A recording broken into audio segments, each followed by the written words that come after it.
Doctor Mohammad Yunus চীনে গিয়ে যে বাজিমাত করেছে এই ব্যাপারে কোনো সন্দেহ নেই। চীন এ যাবৎকালে এত বড় ধরনের সহযোগিতা দেখা যায়নি বাংলাদেশের ইতিহাসে। শেখ হাসিনার জামানায় চীন কখনো এইভাবে সর্বাত্মক সহযোগিতার হাত বাড়ায়নি। আমার ভেতরে যেমন একটা উচ্ছ্বাস আছে, তেমনি আবার শঙ্কাও যাচ্ছে যে এই যে চীন বাংলাদেশকে ব্যাপক সহযোগিতা এবং একটা সম্প্রীতির বন্ধনে আবদ্ধ করতে চাচ্ছে, ভারত কি এটা টলারেট করবে? ভারতের ধাক্কা কি সামলাইতে পারবে? কেননা বোঝাই যাচ্ছে যে ভারত ক্ষুব্ধ হয়েছে এবং এই কারণে বিমস্টেকের যে সম্মেলন হবে এর পরপরই ডক্টর মোহাম্মদ ইউনূস যাবেন 2 থেকে 4 এপ্রিল, যেটা থাইল্যান্ডের রাজধানী ব্যাংককে হবে। সেখানে তারা পরিষ্কার বলছে যে না, মোদি বৈঠক করবে না। ওই হয়তো বৈঠকের আশেপাশে একটু চা খাইতে খাইতে দেখা হলেও হইতে পারে, বাট নিশ্চিত না।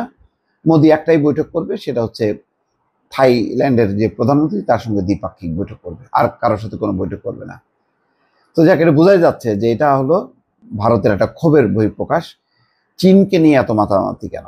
এবং চীন এমন স্পর্শকাতর জায়গায় ঢুকে যাচ্ছে যে ভারত রীতিমতো বিপদ গুনতেছে আর কি। এবং তাদের যে সবচেয়ে বড় আপত্তির জায়গা তিস্তা ব্যারেজ প্রকল্প, সেটার মহাপরিকল্পনা পেশ করার জন্য বলছে। আর সমস্ত নদী ব্যবস্থাপনাটাই এক অর্থে বলা যায় যে চীনের হাতে তুলে দেওয়া হবে।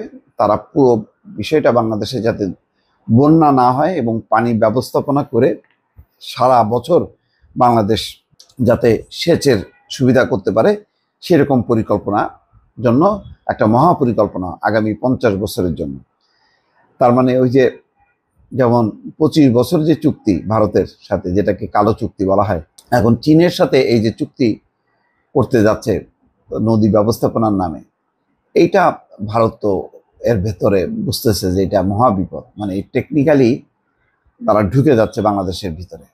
এবং শুধু তাই না, দেখেন সর্বশেষ আজকে পিকিং বিশ্ববিদ্যালয় ডক্টর মোহাম্মদ ইউনূসকে সম্মানসূচক ডক্টরেট ডিগ্রি দিছে।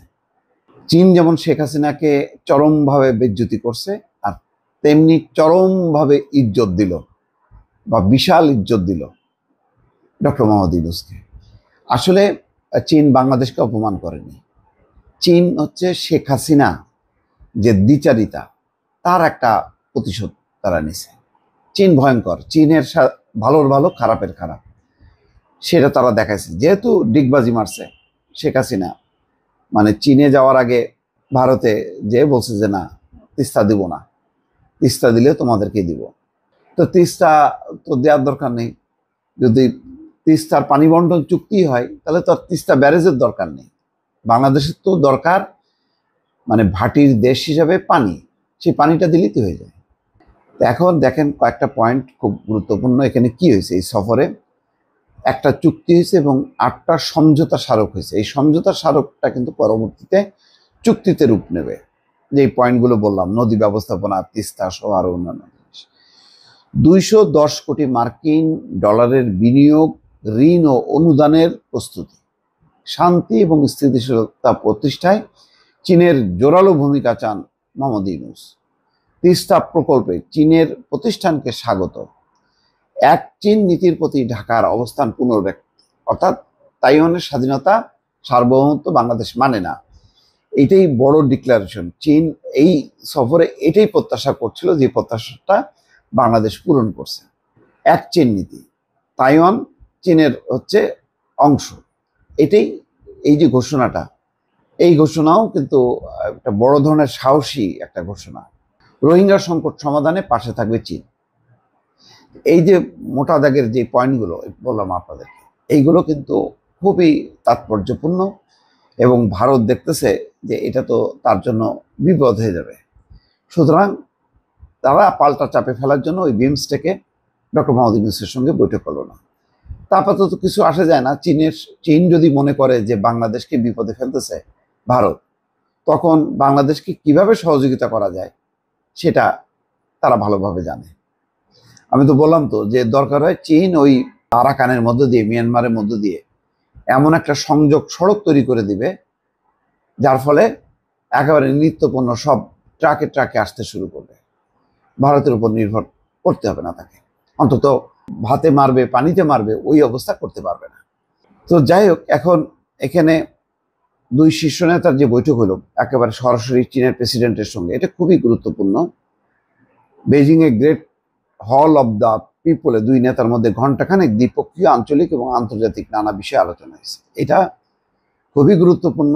এইরকম গুরুত্ব দিয়ে চীন কখনো শেখ হাসিনাকে বরণ করেনি, এইটা হয়েছে। এবং শুধু তাই না, দেখেন চীনের প্রায় 30টি প্রতিষ্ঠান বাংলাদেশে বিশেষ চীনা অর্থনৈতিক অঞ্চল হবে, $100 কোটি বিনিয়োগের অঙ্গীকার করছে। বাংলাদেশ বলছে বঙ্গোপসাগর এটা এখানে একটা বিনিয়োগ হাব বানাইতে, যাতে এখানে চীন তার শিল্প প্রতিষ্ঠানগুলো গড়ে এবং এখান থেকে যাতে উৎপাদিত পণ্য সারা বিশ্বে রপ্তানি করতে পারে। কেন বলছে? চীনের যেই স্যালারি, মজুরি, এটা অনেক হাই। তারপরে চীনে সবাই আসতেও স্বাচ্ছন্দ্য বোধ করে না। তুলনামূলকভাবে বাংলাদেশে ওই সমুদ্রের কারণে এখন যাতায়াত, খুব দ্রুত যাতায়াত বাড়বে বিদেশি জাহাজগুলো। তো চীন যদি তার দেশের বাইরে এসে বাংলাদেশের কর্মীদেরকে নিয়ে যদি একটা শিল্প অঞ্চল গড়ে তোলে, চিন্তা করেন, চীন যদি একটা বিশেষ শিল্প অঞ্চল গড়ে এবং একটা অর্থনৈতিক অঞ্চল দিয়ে দেওয়া হয়, তাহলে কি পরিমাণ বাংলাদেশি কর্মী সেখানে কর্মসংস্থান হবে। এখন ওই পরিকল্পনাটা খুব দ্রুত বাস্তবায়ন হবে। এটা ইউনূস সরকার থাকলেও হবে, ইউনূস সরকার পরবর্তী যে সরকার আসবে তারা সেটাই ফলো করবে। সত্যি কথা বলতে কি, বিনিয়োগ বাণিজ্যে বাংলাদেশকে সমৃদ্ধ করতে গেলে এখন চীনের বিকল্প কোনো দেশ নেই, এই বাস্তবতা। তো এইটা ভারত বোঝে না, ভারত আরো ভালো করে বোঝে, বুঝে সে গোসা করে বাংলাদেশকে এখন ওই যে চিমটি কাটতেছে। এই চিমটি কেটে লাভ হবে না, বাংলাদেশ তার লক্ষ্যে এগিয়ে যাবে। ভালো থাকবেন, আল্লাহ হাফেজ।